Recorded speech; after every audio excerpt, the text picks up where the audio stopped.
Most equations in physics are uncomfortable because they give you one answer and that answer contradicts what you thought you knew. The Drake equation is uncomfortable for the opposite reason. It gives you every answer. You can follow the math honestly, use the best numbers science has produced, and conclude that our galaxy contains millions of intelligent civilizations right now. Then you can follow the same math, use equally defensible numbers, and conclude that we are the only one that has ever existed. Both conclusions emerge from the same equation. Both are scientifically legitimate. And the fact that they are both legitimate is not a weakness of the equation. It is the most important thing the equation tells us. We genuinely do not know. And understanding what we don't know and why is where the real science begins. Let me take you through the equation carefully, not as a list of variables to memorize, as a sequence of questions, each one harder than the last, that humanity has been trying to answer since before we had the tools to answer them. Because that is what the Drake equation really is. It is not a calculator, it is a map of our ignorance, a precise, organized, mathematically honest description of everything we would need to know to answer the question, are we alone? The equation was created by a radio astronomer named Frank Drake. In November 1961, Drake organized a small conference at the National Radio Astronomy Observatory in Green Bank, West Virginia. The conference brought together a handful of scientists from different disciplines, astronomers, biologists, engineers, chemists, to think seriously about the possibility of detecting extraterrestrial intelligence. Before the meeting, Drake wrote an equation on a blackboard. He said later that he didn't think of it as a profound formulation. He thought of it as an agenda, a way to organize the discussion, a framework for working through the factors that would determine how many civilizations might be out there and whether any of them could be detected. The equation multiplied 7 quantities together to produce a single number, n. N is the number of technologically communicating civilizations in the Milky Way galaxy at any given time. Not total civilizations that ever existed, not civilizations anywhere in the universe. Just the ones active right now in our galaxy, capable of transmitting signals that we could theoretically detect. Those 7 quantities are R star, Fp, Ne, Fle, Phi, Fc, and L. Each one represents a different filter, a different question, a different piece of the puzzle. Let me walk through them one by one, tell you what we knew about each in 1961, tell you what we know now in the age of JWST and exoplanet astronomy, and show you why the range of uncertainty in each term is both the problem and the revelation. The first term is R star. This is the average rate at which new stars form in the Milky Way galaxy, expressed in stars per year. In 1961, astronomers had reasonable estimates for this. The Milky Way is actively forming stars at various locations along its spiral arms. Modern measurements place this rate at roughly 1 to 3 new stars per year on average. This is actually one of the better constrained terms in the equation. We have good tools for measuring star formation rates. We look at the distribution of young, hot stars at regions of active star-forming nebulae, at the rate at which molecular clouds collapse. The uncertainty here is modest. The value is probably somewhere between 1 and 10 stars per year, with the most careful modern estimates clustering around 2 to 3. So R star contributes a relatively confident multiplier to the equation. Between 2 and 3. This is the easy part. The second term is Fp. This is the fraction of those stars that have planetary systems. In 1961, this was one of the most uncertain numbers in the entire equation. No planet beyond our solar system had been confirmed. The existence of other planetary systems was a theoretical expectation rather than an observed fact. Some astronomers thought planets were common. Others thought our solar system might be extraordinarily rare, the product of a very specific set of initial conditions during the sun's formation. Frank Drake himself estimated Fp at somewhere around 1/2 to 1, meaning he thought most stars probably had planets. But this was educated speculation.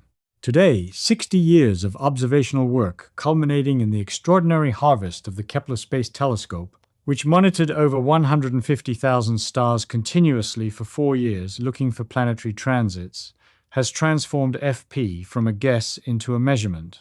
The answer is startling in its clarity. Planets are not rare. They are the norm. Virtually every star appears to have at least one planet.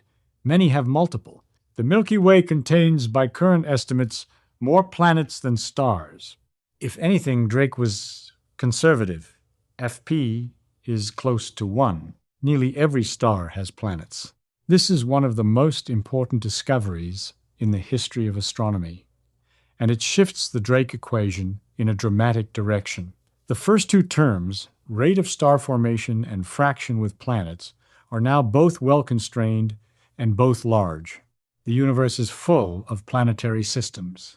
The third term is Ni. This is the average number of planets per stellar system that could potentially support life planets with conditions suitable for biology, not planets that have life, planets that could, planets within the habitable zone of their star, where liquid water could exist on the surface, planets with a reasonable size, a stable orbit, a geologically active interior, some protection from radiation. In 1961, with no exoplanets known, this was pure guesswork. Drake estimated somewhere around 1 to 5 per system with planets. Today, we have a much richer picture. The Kepler data suggests that roughly 1 in 5 Sun-like stars has an Earth-sized planet in its habitable zone. For M-dwarf stars, the small, cool, red stars that make up about 75% of all stars in the Milky Way, the fraction of stars with potentially habitable planets may be even higher, though the habitability of planets around these stars is complicated by their tendency to produce intense stellar flares that could strip planetary atmospheres. So Ne is probably somewhere between 0.1 and 1 for Sun-like stars, perhaps higher for M-dwarfs if their habitability problems can be overcome. This is still uncertain, but the discovery of thousands of exoplanets has narrowed the range considerably compared to 1,961. Now we enter the territory of the equation where the uncertainty becomes extreme, where the numbers stop being measured and start being estimated from first principles and extrapolation, where the comfortable ground of astronomy gives way to the murky, contested, deeply uncertain territories of biology, evolution, and the nature of intelligence. The fourth term is Fla. This is the fraction of potentially habitable planets on which life actually arises. This is where the equation begins to fracture. On one side, you have the perspective that life is almost inevitable wherever conditions allow it. The argument goes like this.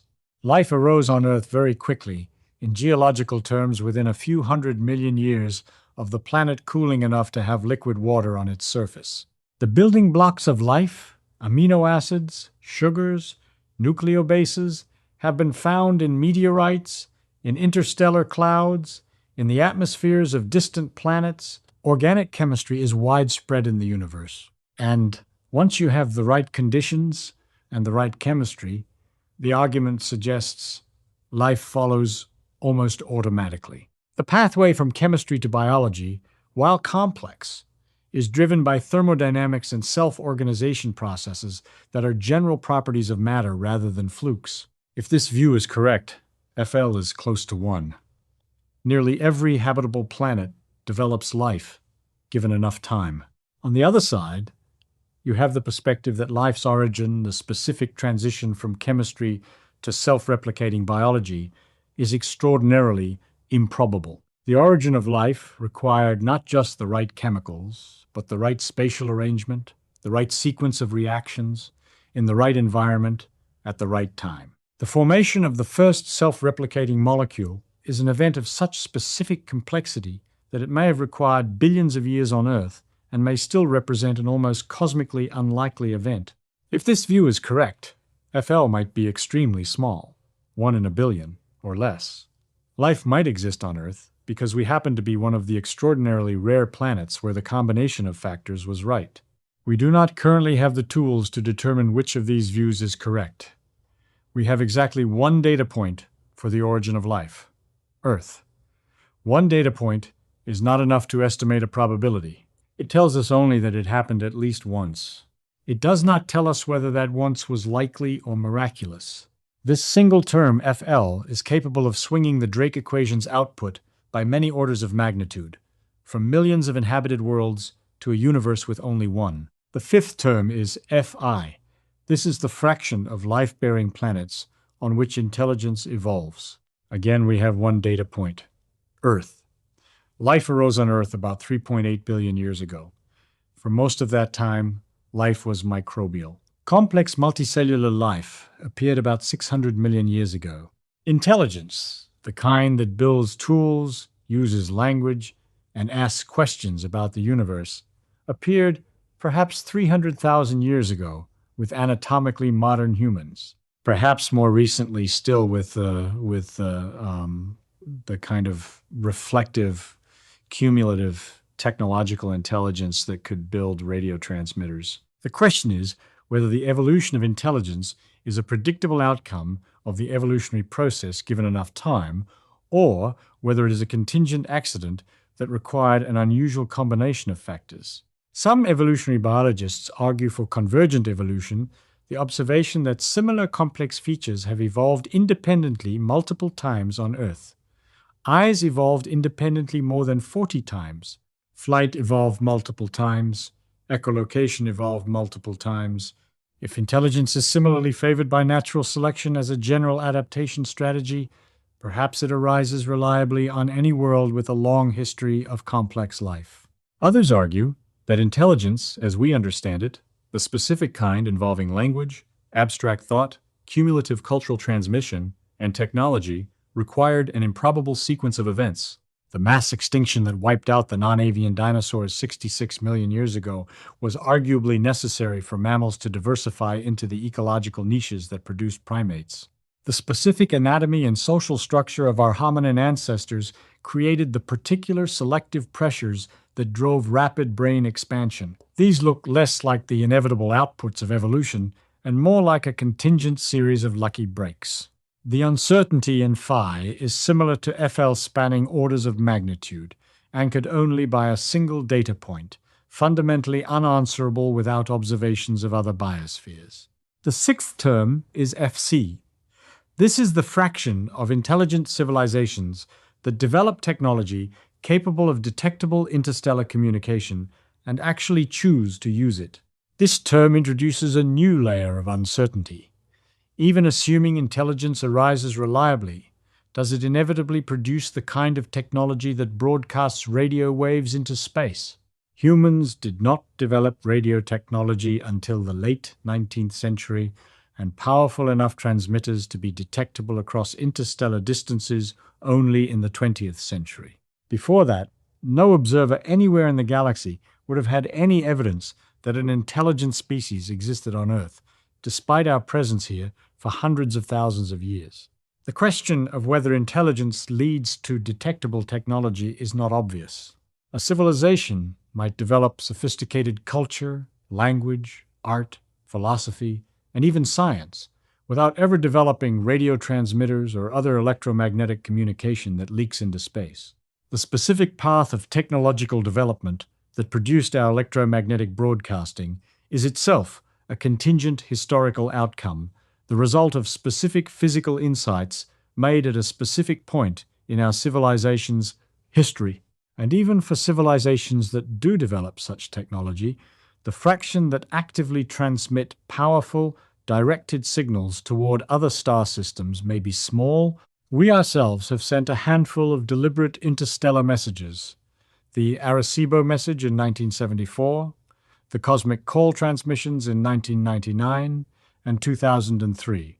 But most of our radio output is inadvertent leakage television broadcasts, radar, cellular communications rather than deliberate announcements. And this leakage becomes increasingly harder to detect at interstellar distances as we shift from high-power analog transmissions to low-power digital ones. A civilization in a different technological trajectory might never produce the kind of electromagnetic signature that SETI programs would recognize as artificial. FC is therefore genuinely uncertain, perhaps between 0.1 and 1 for civilizations that reach our level of technological development, but with significant uncertainty about what fraction of intelligent species reach that level at all. Now we arrive at the last term, the one that Frank Drake himself and Carl Sagan, who popularized the equation, believed was the most important. The one that makes everything else in the equation almost irrelevant in comparison. The one that is arguably the most consequential unknown in science. L. The average length of time a technologically communicating civilization remains detectable. Think about what this term means. N, the number of active civilizations in our galaxy right now, is the product of all the other terms multiplied by L. If L is small, N is small, no matter how large all the other terms are. If L is large, N can be large even if many of the other terms are modest. L is fundamentally a question about the longevity of civilizations, about whether intelligence tends to persist or tends to self-destruct, about whether a civilization that develops the ability to broadcast signals into space also develops the wisdom and the stability to keep doing so for thousands or millions of years. In 1961, in the shadow of the Cold War, with nuclear annihilation feeling like a genuine near-term possibility, the scientists at Green Bank were acutely aware of this term. Drake estimated L at roughly 1,000 to 100 million years, with enormous uncertainty. Carl Sagan, in his later writings, argued that L was probably the deciding factor in the Drake equation, that a universe full of thriving civilizations required not just that intelligence arose, but that it survived its own technological adolescence. The technological adolescence problem is this: every civilization that develops powerful technology goes through a phase where it has the ability to destroy itself before it has the wisdom to prevent doing so. Nuclear weapons, engineered pandemics, climate disruption, runaway artificial intelligence. These are all technologies that a civilization might develop before it has the social, political, and ethical frameworks to manage them safely. If most civilizations destroy themselves or collapse within a few centuries of developing detectable technology, L might be as small as a few hundred years. In that case, even if millions of civilizations have arisen in the Milky Way over its history, the number active at any given moment, the value of N might be very small. Perhaps one, perhaps none but us. If civilizations can survive their technological adolescence, if they can navigate the dangerous transition from a species with powerful technology to a species with the wisdom to use it safely, then they might persist millions or billions of years. In that case, L is enormous, and N is large, and the galaxy may be full of ancient, stable, thriving minds. This is why the Drake equation, at its deepest level, is not just a scientific calculation. It is a mirror. It reflects back to us the most fundamental question about our own future. Are we the kind of civilization that survives? Are we the kind of intelligence that lasts? The answer to those questions, multiplied across the galaxy, determines whether the universe is a place of permanent, profound loneliness or a vast community of minds that found ways to endure. Let me now give you some specific numbers to illustrate how dramatically the output of the equation changes depending on your assumptions. In the optimistic scenario, the one that represents the most favorable but still scientifically defensible estimates for each term, R star equals 3 stars per year, FP equals 1, NE equals 0.5, FL equals 1, FI equals 1, FC equals 0.5, and L equals 10 million years. Multiply these together and you get N equals 7.5 million civilizations currently active in the Milky Way. 7.5 million civilizations in our galaxy alone, broadcasting right now. In the pessimistic scenario, using estimates that are equally defensible from a scientific standpoint, R star equals 1, FP equals 0.5, NE equals 0.1, FL equals 0.001, FI equals 0.001, FC equals 0.1, and L equals 100 years. Multiply these together and you get N equals 0.000005, less than 1. The expected number of civilizations in the entire galaxy under these assumptions is less than 1, meaning we might be the only one that has ever existed. The same equation. Different but reasonable inputs. Outputs differing by a factor of 15 billion. This enormous range is not a bug in the equation. It is an accurate reflection of our ignorance. We genuinely do not know enough about the origin of life, the evolution of intelligence, the survivability of technological civilizations to constrain the equation more tightly. Every estimate we plug in for FL, FC, and L is based on extrapolation from a sample size of 1, our own existence, and you cannot calculate a reliable probability from a sample of 1. This is the epistemological problem at the heart of the Drake equation, and it is why the equation is simultaneously scientifically profound and practically frustrating. It is precise enough to organize our thinking. It is not constrained enough to give us a confident answer. However, recent developments in exoplanet science have done something important to the first 2 terms, R star and FP, that deserves emphasis. Before the Kepler telescope, before TESS, before the current era of exoplanet discovery, those terms carried substantial uncertainty. Now they don't. We know that stars are common, that planets are common, and that potentially habitable planets are not rare. This narrows the equation from the front end. It rules out the most pessimistic possible scenarios where planetary systems are extremely rare. What it leaves uncertain is everything that happens on a planet after it forms. The biology, the evolution, the civilization, the survival, these are still anchored by a single data point, and no amount of exoplanet discovery changes that until we actually detect evidence of life or intelligence elsewhere. The next major breakthrough in constraining the Drake equation will not come from finding more exoplanets. It will come from one of 2 things. Either the detection of biosignatures, chemical evidence of biology in the atmosphere of an exoplanet, which would constrain FLAS, or the detection of a confirmed artificial signal from another civilization, which would constrain all the biological and civilizational terms at once. The James Webb Space Telescope is already making progress on the first of these.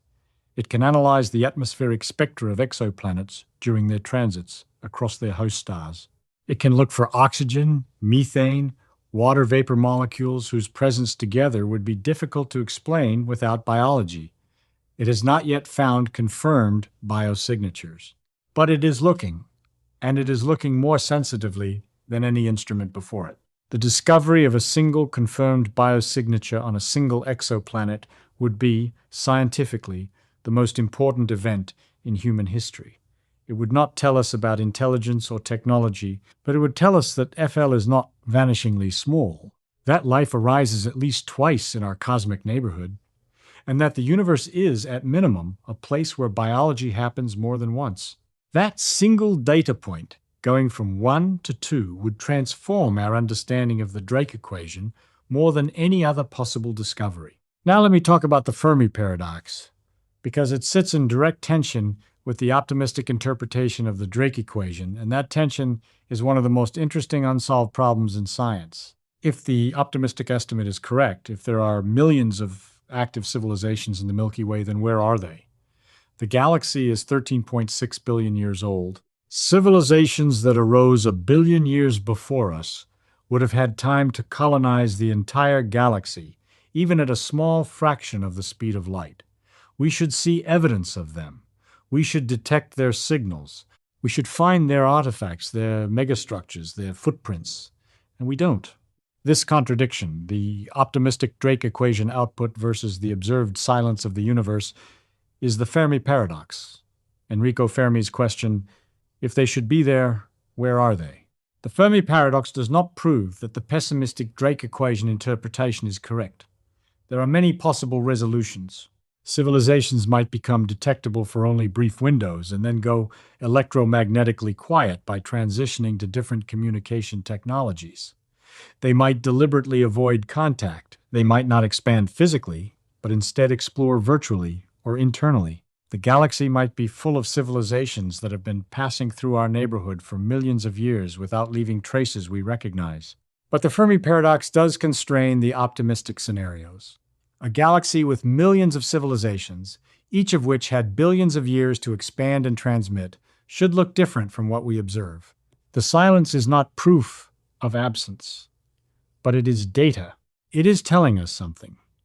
And the most straightforward thing it might be telling us is that L is small, that civilizations typically don't last long enough to fill the galaxy with their signatures.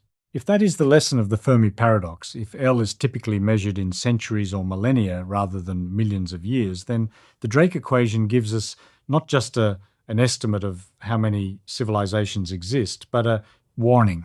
A warning that the stage of technological development we are currently capable of broadcasting our existence, capable of self-destruction, is a transition that most civilizations do not survive. This interpretation, sometimes called the Great Filter, suggests that somewhere in the chain of steps, from a simple solar system to a galaxy-colonizing civilization, there is a filter, a barrier that almost nothing gets through. The question is whether the Great Filter is behind us or ahead of us.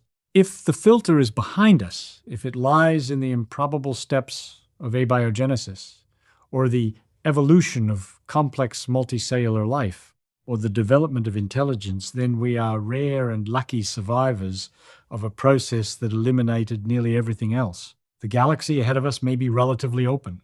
Other civilizations may be extraordinarily rare. If the filter is ahead of us, if it lies in the transition from primitive technological civilization to stable, long-lived interstellar civilization, then we have not yet faced the hardest part. Something about this stage of development, the stage we are currently in, tends to destroy civilizations before they advance further. Nuclear war, climate collapse, artificial intelligence gone wrong, some unknown catastrophe that all technological civilizations eventually produce. This is the most sobering interpretation of the Drake equation, not because it predicts that we are alone, but because it predicts that we are approaching the most dangerous moment in our history, and the silence of the galaxy may be the sound of everyone who came before us failing to navigate it. I want to end, not with the fear, but with the science. Because the Drake equation, whatever interpretation you find most compelling, is one of the most intellectually honest things humanity has ever produced. It took a question, are we alone, that had been asked in mythology, religion, philosophy, and literature for thousands of years, and it turned it into a scientific framework. It identified the specific things we would need to know. It organized our ignorance with mathematical precision. It gave us a research agenda that has driven 60 years of scientific progress and will drive 60 more. We still do not know the answer. The equation still spans from 1 to millions. But every year, new observations narrow some of the terms. Every exoplanet discovered tightens the estimate of Ne. Every atmospheric spectrum analyzed pushes FL toward being measurable rather than speculated. Every year we survive as a technological civilization nudges L in a hopeful direction. The Drake equation is not a solved problem. It is an open invitation.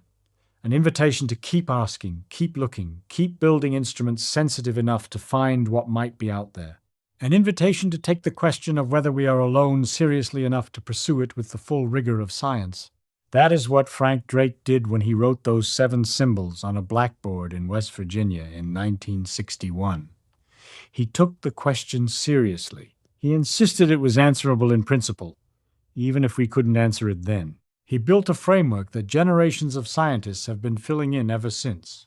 We are still filling it in, and the most honest thing I can tell you about where we are is this.